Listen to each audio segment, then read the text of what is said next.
Welcome to the NBA Coast to Coast podcast brought to you by thelines.com. Coming to you from the West Coast, Josh Lander, joined as always by Nate Weitzer on the East Coast.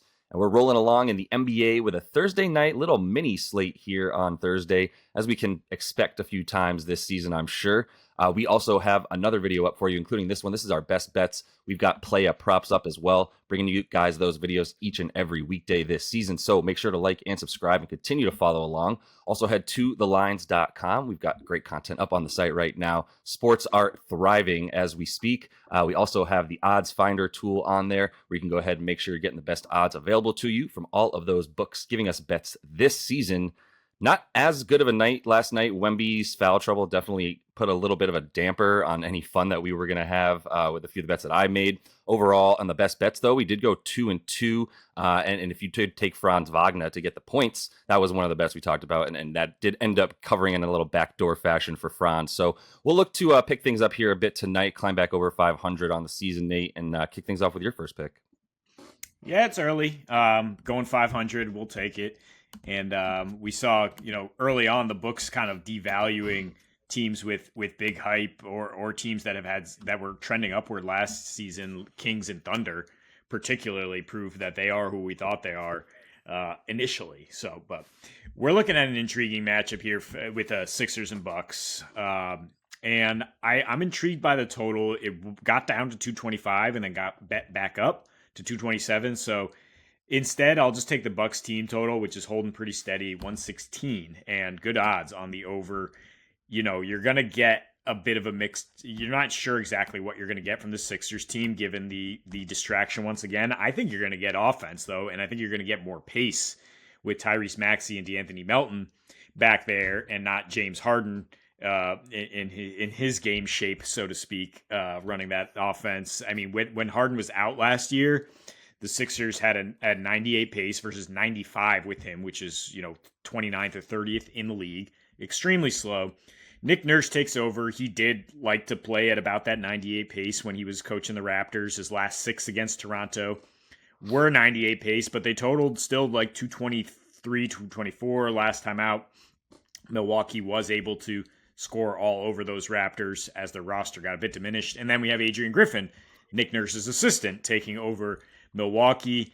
The last 5 years he was with Nick Nurse, so it'll be interesting to see how that familiarity plays out on both sides. But I think Griffin's going to understand with this roster, he's got to have pace and space with Giannis and Dame, getting those 3-point shooters open. Beasley, Brook Lopez, Jay Crowder, they've got guys who can snipe. And defensively, Griffin is a very pressure-oriented guy, which, you'd think would lead a lot of turnovers into quick points, trying to get out and run off stops. That's what the Bucks are going to do with Giannis, of course. It's what they have done for 2 seasons now, while they're averaging 118 a game at home in the last 2 seasons, and 124 in their last 6 against the Sixers, despite, again, playing at just that 98 pace. That's because in the half court, they've been able to space out the Sixers, hit near over 15 threes at 41%. Dame, for his part, has also shredded the Sixers for 31 points per game, getting the line more. He's getting 31 despite shooting 30% from 3, which is extremely low for Dame. So I expect this Bucks offense to start just fine with those 2 superstars, not needing much of an adjustment period to get going. And I do think the over can hit if Embiid and company keep pace, because he is a free throw machine typically. Slowing, even if the pace isn't that fast, he will get you some points. He has, that's why the last few meetings with the Bucks have been crazy high totals, because he does come to play. So, but I'm going to stick with the Bucks on this side at home. But you're taking their points basically, right? Over 116.5 on their team total. For the Bucks. Not necessarily the cover 6 where it's at right now. I would actually take the dog, if anything, on the spread, but I think Bucks will be able to score a lot. Yeah, I think so too. I definitely, I think the Bucks will be able to score a lot this season with Dame and Giannis on the floor together. Do I think it'll take some time? Maybe. I think Dame is probably back in game shape played a lot in March last season and then just kind of shut it down the last few weeks of the season. So like he's probably still pretty close to or at game ready, especially compared to everybody else coming back from an off season of doing whatever they were doing. The way that I read this game though, and most of my bets are from this game, because we should also mention that Booker is almost definitely not playing, and we know that Bradley Beal is not playing. So it's Kevin Durant and the boys in this and that one tonight, which I'll have one bet in there from that game. But a lot of the work that I did was definitely on this game. There's still some guesswork to be done from the standpoint of what's the game theory. I understand your game theory entirely, which is pace and space, which is the Bucks style of play. And when they played in Milwaukee last season, they definitely went over this total twice in both affairs. There was a 231 total or 221 total in there rather. So that actually didn't go right. I misread that. It was 1 over 1 under. The crazy high total was the 130-133 matchup. So I just don't know. Like, you're right that the 76ers play faster with Maxey, but they also score fewer points with Harden in there playing more slowly. So they're just more efficient, obviously, with one of the more efficient basketball players of the last 20 years in James Harden. So that makes sense. The way I'm reading this game, and I'll transition that into my first bet, which is Brolo, because I love my Brolo, and in this one I think there's a really ripe opportunity for points. I was looking at the points and rebounds for him because he does board up a little bit more, having to stand closer to the basket on defense than he might otherwise when he's playing one of the best back down centers on offense in the league, probably second, but I'm not getting into that right now, 3 games into the season. So more importantly, like, that's why Brolo plays so many minutes. Like, the 13.5 points for him is where I'm going, because he's also been scoring for a number of reasons that I'll get into. So the 13.5 points is low. I got that at minus 105 on DraftKings. I'm also going to hit the over 1.5 threes, and they're begging me to take it. And I get that, and I feel suckered into it, but I'm doing it. 1.5 threes for plus 155. I'm putting a half unit on it for Brolo, because this is why he's in there. He's in there to defend down low, obviously, and then to pull Embiid from the basket on the other side of the floor. That's the type of offense they're going to play. Adrian Griffin, whomever's the coach, is going to know that you have to try to pull Embiid away from the basket when he's on defense to make him move and get him tired, etc. So with that in mind, Brolo to get both of the points and the threes, he's gone over this in 7 of his last 8 versus Philadelphia. He played 32.5 minutes in 5 of those games I just mentioned, because in 5 of those 7 games that he scored over on both these props, he was playing against Embiid. Embiid was out there. The 2 games that he did not play 32.5 minutes, he still got over this one time, but he didn't even play 30 minutes in those. He averaged 26 minutes per game in those other games when Embiid wasn't in there. So that just further proves the narrative that he's in there to guard Embiid. He's following his minutes, and he's there to shoot because he had an average of 5 three-pointer attempts in those games combined. So him going 2 of 5 or 2 of 6 seems, I'm fine with those odds in this one for plus money. I get what they're saying. If he only shoots 5, you need him to go 40% from 3 in that sense. That's wildly efficient. I do think he's highly likely to take at least one more and be a solid 33% from 3, where he's better than that in general. He's hit the threes in 6 of the last 8, so just missed it on 2 of them. Like I said, I like the points, rebounds, and assists even for him. He's even got a few here and there. But it's not really worth it. If he doesn't get the points, he doesn't get those either, because he's not a huge rebounder. He just gets a few more because he's playing closer to the basket on D. So Brolo for the win, though, tonight.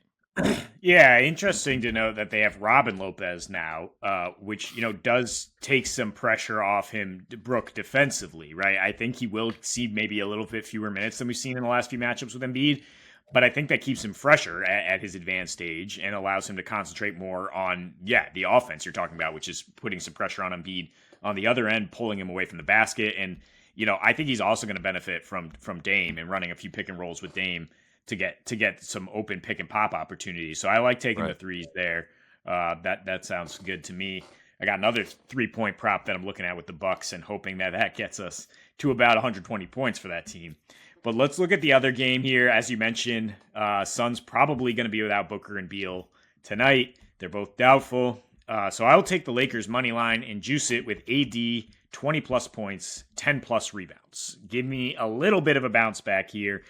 Not that he played that poorly in the first half against the Nuggets. He came out playing aggressively, scored 17 points, hit that 3 we needed for the props, and then got shut out in the second half. It's a tough matchup for him. He's just getting, once again, worked by Jokic on the other end. Cannot deal with him.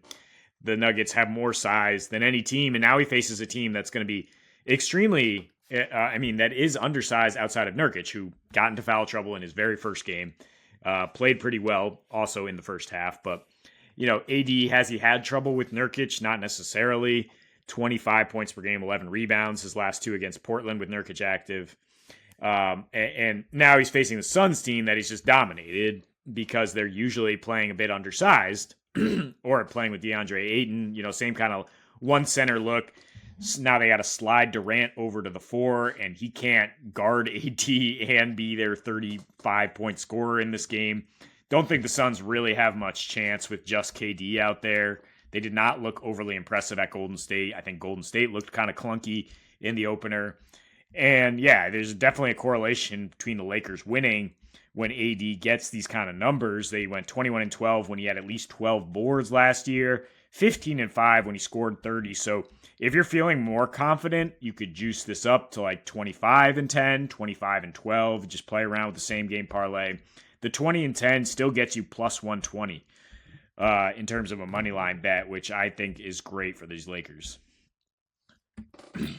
Yeah, I don't know what to say about that game. Imagine if you took 20-10 for him last game and he had 17 at the half and didn't hit a bucket in the second half. That'd be even more painful than the 24 or 25 points that people got him at in that game. But this is a little bit of a different beast. I loved how Nurk looked, honestly, in that first game against the Dubs. A little bit different playing AD than playing a combination of like Kevon Looney and Dario Saric, obviously. So those guys, Nurk might actually be quicker than, which is not something you say often when you're talking about Nurkic versus other guys. So AD is definitely going to have that advantage on him. I think he's made clear, like you said, with his success in the past against Nurk, how he knows how to take him. So I feel like that's pretty good. I'll stay in this game to finish it out here and talk about Josh Okogie. I love when other Joshes do well. 8.5 points, plus 102. I was just like, what do we... That just feels wildly disrespectful. He just had 9 field goal attempts in a game where Booker was playing and shooting as much as he could, which we saw him go lights out. So the 9 field goal attempts, he was 7 of 9, super efficient, but that's because he's shooting close to the basket. And he did make a couple threes, which was nice to help him get to the 17 points. But like, it's a similar thought process with Mr. Brook Lopez, where it's like he's going to be out there to guard the other team's best player. That's why he played 32 minutes. It was a follow Steph around the court type of situation. That's who he guarded for the majority of the game. And most of the time that Steph was on the floor, so was Josh Okogie. So I think that's going to be a similar concept here against tonight against the Lakers, where it's like, is he guarding Austin Reeves? Is he guarding LeBron? It's going to be one of those guys. If he's not going to play as many minutes with the second unit, he's out there to start so that his minutes coincide with the best offensive player on the other team. And that's what he's going to be doing for the majority of this game, though it might change because technically their best offensive player now might be AD until he just goes missing for an entire half. And like I said, when LeBron's out there, though, Okogie's got to be on him at that point. He's got to be the best matchup for him. Obviously, KD's not going to continue to guard LeBron in their matchups as they get older. So the 32 minutes that he played, like, it's going to continue. He had a 14% usage rate, which, like, only one guy off the bench had a higher usage rate than him, which was Eric Gordon, which makes sense. And his props weren't even up a minute ago when I was looking at stuff for the show. So the Okogie bet for 9 points continues to feel like a really good bet tonight. I have no other reasoning other than like, this is too low for someone who's going to shoot it once again at least 9 times in this game and is relied upon to get offensive rebounds as well. Yeah, it's too low for a guy who's going to play 30 plus minutes, who started last game with Booker in there and got plenty of run. So I'm looking in player props at just combining that with his rebounds to 12.5, pretty low line there. Per 36 last year, Okogie, 14 points and nearly 7 rebounds. So I think it's fine to not expect as much of an efficient scoring line. Yeah, you said 7 of 9 from the field. A lot of that is, just doing the backdoor thing off Booker and KD. I think he'll still be getting some buckets from KD, who should have quite a few assists tonight if the Suns are going to be competitive. But yeah, he'll be out there for his defense and his rebounding because with the Suns being so small, they need him to step down there and mix it up. One quick thought that I had too: KD triple double is 33-1 on DraftKings. Crazier things have happened. He's only had 4 triple doubles in the last like 3 seasons, so it's not like this happens very often. But they Maybe, tend to but if he's happen the when point he was guard on the and the Nets shooting guard, and everybody else was out. Yeah, exactly. this looks like a similar roster of KD and the boys from when he was on the Nets. So I would agree with all that. But just a little sprinkle if anyone's interested.